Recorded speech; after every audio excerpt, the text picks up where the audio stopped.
అన్ని ప్రాంతాల మీద కూడా ప్రభుత్వానికి సమానమైన న్యాయం ధర్మం ఉండాలి. ఇక్కడున్న రైతాంగం దిక్కు లేక గత్యంతరం లేక కాలువలు రాక ప్రాజెక్టు రాక భూగర్భ జలాల మీద ఆధారపడతారు అధ్యక్ష.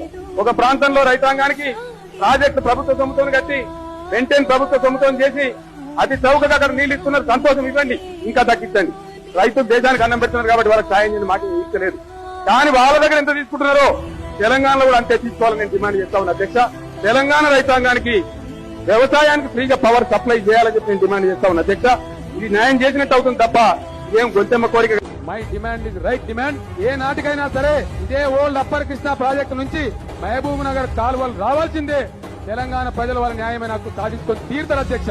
ఇది చరిత్రలో జరగబోయే సత్యం మీరు చూడబోతారు. హరిహర బ్రహ్మాదులు అడ్డమచ్చిన, మీ తాత జేజమ్మలు అడ్డమచ్చిన, మీ కండ్ల ముందే పాలమూరు ప్రాజెక్టు కట్టి ఇక్కడ లక్షల ఎకరాల సాగులోకి తీసుకొచ్చి చూపిస్తాం. ఇలా పాలమూరు పంపు పొంగు చూస్తే ఒక నది వారినట్టుగా, కృష్ణమ్మ తాండవం చేసినట్టుగా మనసు పులకరించే విధంగా అద్భుతమైనటువంటి ఘట్టాన్ని నా కండతో చూసి నా ఒళ్ళంతా పులకరించిపోయిందని మనం చేస్తా ఉన్నా. ఇంత మంచి కార్యక్రమం చేసి నా జీవితం ధన్యమైందని మనం చేస్తా ఉన్నా.